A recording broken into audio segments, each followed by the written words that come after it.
नमस्कार श्रोताओं, इस वक्त हम मुखातिब हैं डॉक्टर नईम साहिल से, जो कि वरिष्ठ होम्योपैथ चिकित्सक हैं और साथ ही साथ एक अच्छे शायर भी हैं। बड़ा लंबा तजुर्बा है आपका चिकित्सा में भी और शायरी में भी। तो सबसे पहले बहुत बहुत स्वागत है डॉक्टर नईम साहिल जी आपका। नमस्कार आकाशवाणी और विविध भारती वाराणसी की ओर से। हाँ सर, नमस्कार जो है। सबसे पहले हम आपसे जानना चाहेंगे कि बतौर होम्योपैथ चिकित्सक इस कोविड के दौर को किस तरह से देखते हैं आप, और क्या जरूरी बातें आप बताना चाहेंगे? मैं चाहता हूँ कि जो है कि कोविड जो है एक गंभीर जो है बीमारी है, महामारी है जी, और इससे बचने के लिए जो है बहुत एहतियात की जरूरत है। जो लोग इसे जो है गंभीरता से नहीं ले रहे, वो ठीक नहीं कर रहे। ये एक अत्यंत गंभीर बीमारी है और जो है इसका विकास जो है बहुत तेजी से हो रहा है। शहर दर शहर जो है, गांव दर गांव जो है ये तेजी से जो है फैलती जा रही है। जी और आम लोगों की धारणा ये है कि जो है ये बीमारी जो है उतनी गंभीर नहीं है, समझे। इसीलिए जो है लोग जो है न तो मास्क का इस्तेमाल करते हैं और न ही जो है लॉकडाउन का पूरी तरह से पालन करते हैं। जी जी। और बगैर जरूरत जो है वो घर से बाहर निकलते रहते हैं। और नतीजा ये होता है कि जो है वो धीरे धीरे जो है कोविड मरीजों की संख्या जो है लगातार बढ़ती जाती है। बिल्कुल, हमें लग रहा है कि शुरुआत में तो लोगों में थोड़ा सा सतर्कता, सावधानी की बहुतायत थी मार्च अप्रैल के महीनों में, लेकिन जब से थोड़ा सा लॉकडाउन खुल गया है और लोग इसके एक तरह से आदती हो गए इन खबरों और समाचारों के, तो थोड़ा सा एहतियात कम हो गया है और सड़कों पे तमाम शहरों में फिर से भीड़ भाड़ होने लगी है। लोग बहुत लापरवाह हो गए। मैं आए दिन देखता हूँ कि लोग जो सड़कों पर जो बिना मास्क के जो है घूमते रहते हैं और बगैर जरूरत के घूमते रहते हैं। गलियों में जो लोग झुंड बना के घूमते रहते, बैठते रहते हैं जी, और वो उसकी गंभीरता को समझते नहीं है। तो ये एक अच्छा सिम्टम नहीं, लक्षण नहीं है। और मैं तमाम लोगों से जो है गुजारिश करूंगा, निवेदन करना चाहूंगा कि वो कोविड की बीमारी को जो बहुत गंभीरता से, अत्यंत गंभीरता से लें और जो है इससे बचने के लिए जो भी संभव प्रयास हैं, अभी जो है स्टेट गवर्नमेंट या जो है केंद्र सरकार की जो भी गाइडलाइंस है उसको पूरी तरह से जो है पालन करें जी, और घर में रहें और अपने बच्चों को और तमाम लोगों को जो है उसकी जानकारी देते रहें, अखबारों को पढ़ते रहें, समाचार पढ़ते रहें, जिससे उनको उसकी गंभीरता के बारे में जो है ज्ञान प्राप्त होता रहे। जी, ये कहेंगे कि करीब हमारे देश में और इन इलाकों में भी मार्च से इस महामारी का प्रकोप फैला है और अब तो तादाद दिन ब दिन बढ़ती जा रही है तमाम एहतियातों के बावजूद। और हालांकि बहुत सारे सकारात्मक संकेत भी हैं। आपसे भी कई लोगों ने परामर्श लिया होगा और इम्यून सिस्टम को लेकर के, शारीरिक जो रोगों से लड़ने की क्षमता होती है उसको लेकर के लोगों में जागरूकता आई है। तो बतौर चिकित्सक इस पूरे माहौल को किस तरह से आपने देखा और क्या जरूरी सलाह आप देना चाहेंगे लोगों को?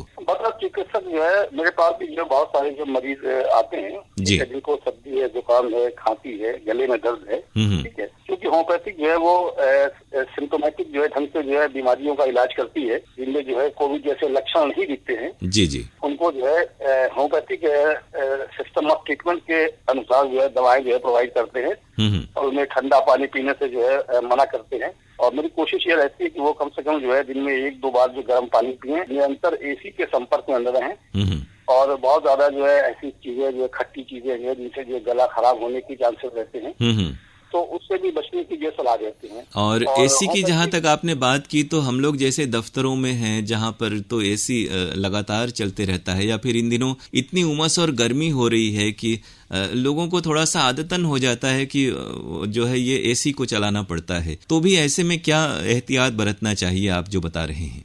एसी देखिए, अपने एसी चलाने में कोई दिक्कत नहीं, लेकिन ये कि आप उसको जो कम पावर में चलाएं जी जी, ये आपका काम भी चलता रहे और जो है उसके जो नुकसान जो होते हैं उससे आप बचे रहें। और आमतौर पे सर्दी जुकाम होता है और लोग उसमें संशय में आ जाते हैं, डर जाते हैं, और चूंकि यही इसका मुख्य लक्षण है, छींक आना, सर्दी जुकाम, हल्का बुखार, और ये सामान्य फ्लू के भी लक्षण हैं। और हालांकि अभी भी आपने खुद बताया कि जो सिम्टम है उसी का इलाज हो रहा है। तो आम जो श्रोता हैं जो कि इस तरह की लक्षणों को अपने अंदर पाते हैं, तो उन्हें डरना नहीं चाहिए और क्या एहतियात बरतना चाहिए, चिकित्सक से संपर्क करना चाहिए? अपने जो है इस तरह के जो है सिम्टम्स अगर उनके अंदर दिखाई दे रहे हैं, गले में दर्द हो रहा है, खांसी आ रही है या जो है नजले की शिकायत है, तो उनको जो है अपने चिकित्सक से संपर्क करना चाहिए और जो है अपने कष्ट के बारे में उनको बताना चाहिए। और डॉक्टर जो है उनकी स्थिति को देखते हुए सिम्टोमेटिक ढंग से जो है एज ए होम्योपैथ जो है इलाज करेगा और उसमें जो भी जो है सामान्य दवाएं आती हैं, बहुत सारी मेडिसिन होम्योपैथी में है और बहुत अच्छी है, कारगर है,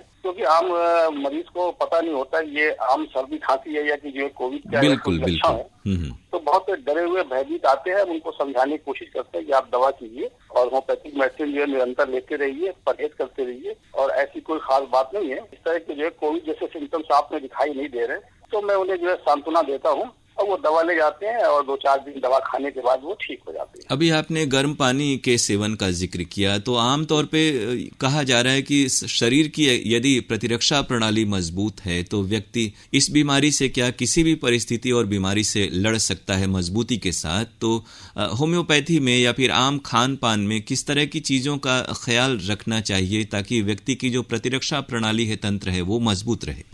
खान पान के लिए जो है जरूरी है कि जो है आपकी जो प्रतिरक्षा प्रणाली शरीर की है वो मजबूत हो।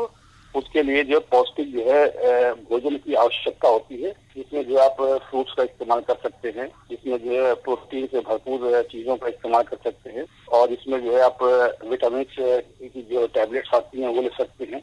और बहुत सारे जो है पेय पदार्थ ऐसे होते हैं जिसमें जो है विटामिन डी और विटामिन सी जो है भरपूर मात्रा में पाई जाती है। इस तरह के जो है भोजन और पेय पदार्थ आप इस्तेमाल करके अपनी प्रतिरक्षा प्रणाली को मजबूत कर सकते हैं। और व्यक्ति किस तरह से सकारात्मक रहे, क्योंकि सकारात्मक सोच का भी होना बहुत जरूरी है, और खासतौर से हमारी जो इस तरह की जो अल्टरनेट जो चिकित्सा पद्धतियां हैं उनमें इस बात पर जोर दिया जाता है कि व्यक्ति की सोच सही हो तो दवा भी फायदा करती है। और आजकल तो इतने निराशा और डर का माहौल है, तो ऐसे में लोग पॉजिटिव रहें और सकारात्मक सोचें, क्या कहते हैं आप? सकारात्मक सोच तो बहुत अहम चीज होती है। बीमारी से लड़ने के लिए अगर आपके अंदर सकारात्मक सोच नहीं है तो निश्चित रूप से जो है आप डिप्रेशन के शिकार हो जाएंगे और आपकी जो है प्रतिरक्षा प्रणाली जो है निरंतर जो है कमजोर होती है। तो बीमारी से लड़ने के लिए, उससे उबरने के लिए आपको मानसिक तौर पर अपने को तैयार रखना पड़ेगा, अपनी प्रतिरक्षा प्रणाली को जो है मजबूत रखना पड़ेगा, तभी जाकर आशावादी बने रहना, क्योंकि आशावादी जो है व्यक्ति जो है बहुत ऊर्जावान होता है। जी जी। जब तक आप आशावादी नहीं होंगे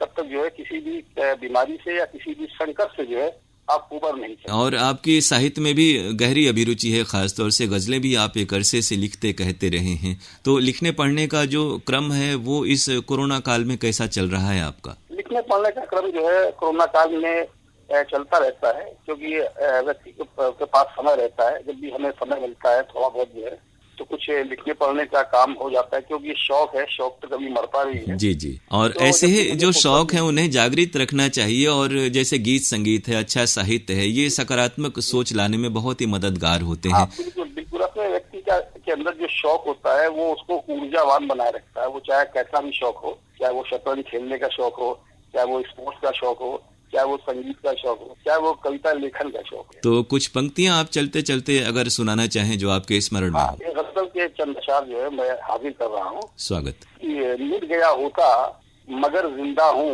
तदबीर के साथ। मिट गया होता मगर जिंदा हूँ तदबीर के साथ, रोज होता है तमाशा मेरी तकदीर के साथ।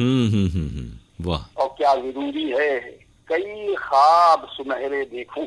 क्या जरूरी है कई ख्वाब सुनहरे देखूं। क्या जरूरी है कई ख्वाब सुनहरे देखूं, उम्र कट जाती है एक ख्वाब की ताबीर के साथ। बहुत बढ़िया, क्या कहने। और चंद गजलें मेरी लोगों की ज़बां पर भी, वो मुझे कैसे मिटाता मेरी तहरीर के साथ। बहुत अच्छा। और वक्त इंसान के हालात बदल देता है। वक्त इंसान के हालात बदल देता है। तब तलक कैद रहेगा कोई जंजीर के साथ। क्या कहने, बहुत ही खूबसूरत कलाम से आपने नवाजा, और ये प्रेरक पंक्तियां अवश्य ही हमें इस दौर में भी संघर्ष करने का जज्बा हमारे भीतर भरेंगी। हम आपको बहुत ही शुक्रिया अदा कर रहे हैं। बहुत ही महत्वपूर्ण आपसे बातें हुई, खासतौर से होम्योपैथ चिकित्सक के रूप में आपने कोरोना को लेकर के जो विचार व्यक्त किए और बेहतरीन गजल हमें सुनाई। बहुत बहुत शुक्रिया डॉक्टर नईम साहिल जी, आपका नमस्कार आकाशवाणी और विविध भारती वाराणसी की ओर से। अच्छा, नमस्कार।